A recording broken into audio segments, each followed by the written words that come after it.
Aurora's POV.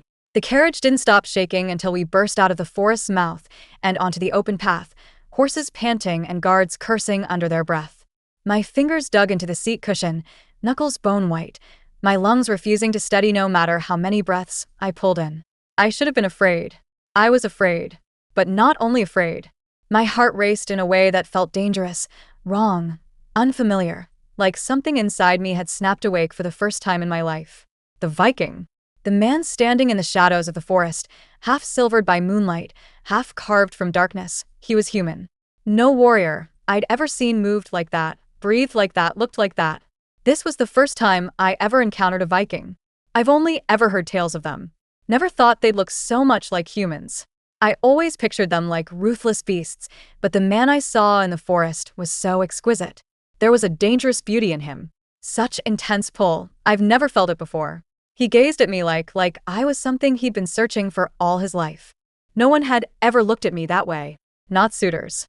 Not nobles. No one. He looked at me with hunger, as if I were the cure to his salvation. I pressed a hand against my chest, as if I could force the frantic thudding to calm down. It didn't. It only hammered harder, echoing that moment when his eyes, golden, glowing, unreal, locked on mine. Heat rushed under my skin. I squeezed my eyes shut. "This is madness," I whispered. The carriage jolted over a stone, snapping me back.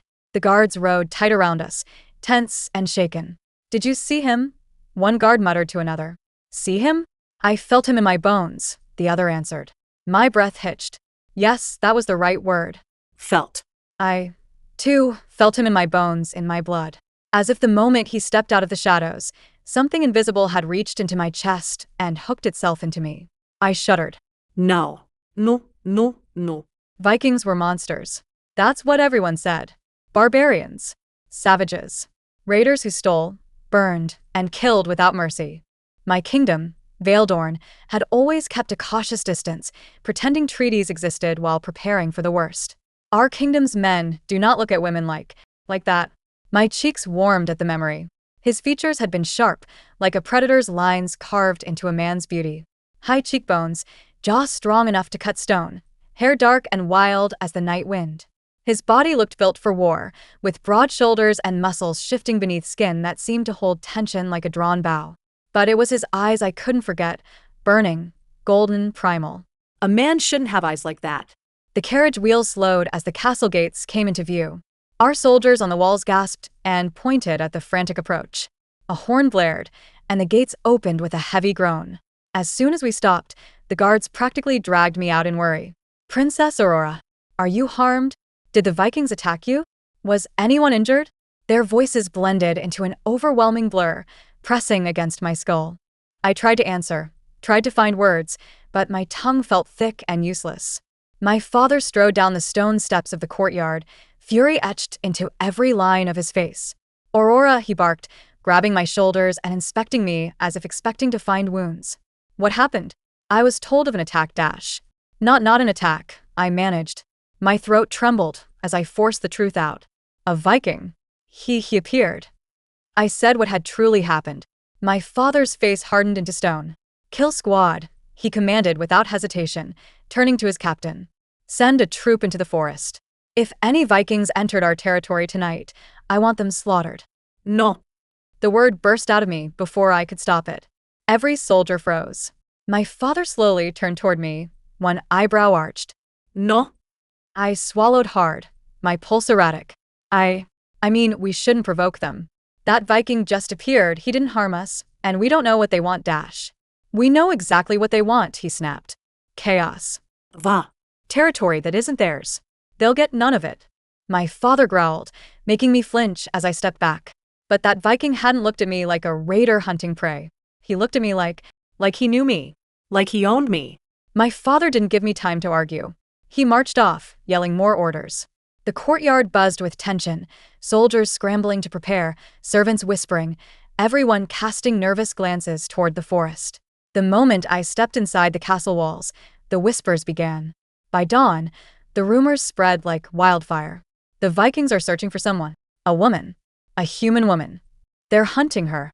The air grew colder around me, and my heart stuttered when I heard the maids talking.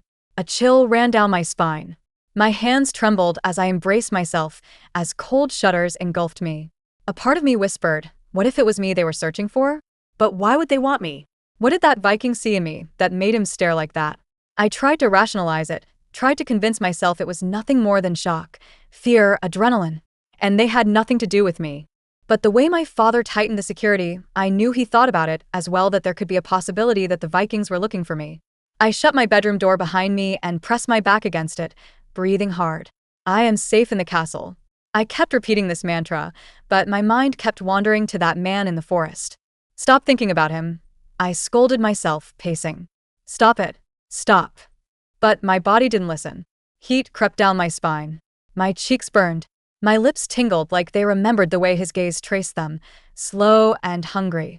I shook my head violently. This was insanity. I crossed my room, threw open the doors to get some air, and stepped onto the terrace. And froze.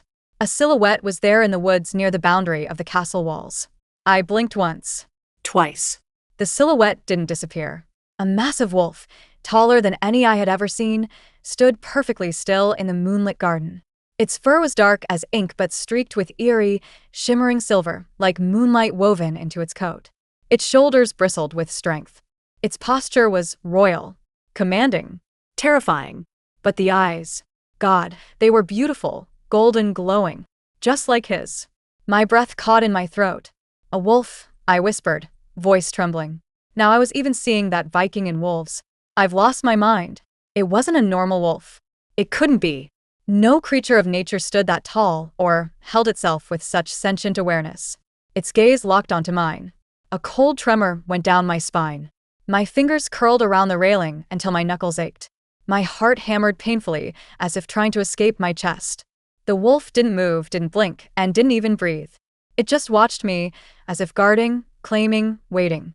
I stumbled back from the railing, chest rising and falling too quickly. And when I blinked, the woods were empty. He was gone. I caressed my hand over my face, trying to steady myself. But nothing helped. Not breathing. Not pacing. Not reasoning. Because the only thought in my head was, why did that wolf look at me the way humans observe their prey? I didn't sleep that night. Every rustle of leaves, every whisper of wind, every snap of a branch outside made my skin prickle. I tossed and turned, my mind replaying his stare, the wolf's presence, the way my chest tightened whenever I remembered the heat in his eyes. By dawn, I felt hollow and restless. The guards insisted on escorting me through the courtyard to break my silent fast with my father. Castle grounds bustled with activity, soldiers arming, servants rushing to prepare maps and reports. Everyone was on edge. The moment I stepped outside, a prickling sensation crawled over the back of my neck. Like eyes on me, watching. I swallowed hard and slowly turned toward the far corner of the courtyard. And there, standing in the shadows beside the old stone archway, the wolf again. Huge, silver-marked, golden eyes burning like embers. My breath stopped. His gaze slid over me. Slow. Purposeful. Possessive. A shiver of fear rushed down my spine. In fear, in fascination, in something I didn't understand. I took one trembling step backward. The wolf lifted its head slightly, ears twitching, as if sensing every beat of my heart. Then, with one powerful movement, he melted into the shadows and disappeared again. I stood frozen in place, pulse frantic. The guards noticed nothing. No one saw him but me. Why me? Why was he watching me? Why did he feel familiar? My hands curled into fists, trying to stop the shaking, trying to stop the dizzy confusion taking over my thoughts. The Viking in the forest with golden eyes, the whisper in the trees, the wolf beneath my window. It was the same presence, the same pull, the same unbearable tension. And suddenly, the truth dropped into my stomach like a stone. That Viking wasn't just a warrior. Maybe that wolf belonged to him. His pet. And he had sent his pet to keep an eye on me. That wolf wasn't normal, so maybe they were raised by Vikings. I backed away, heart slamming. No, iwisparat, shakili. But dread curled around me like cold fingers. Because deep in my chest something answered. As if recognizing the Viking. As if waiting for him. As if already belonging to him. And the worst part? I wasn't sure I wanted to run.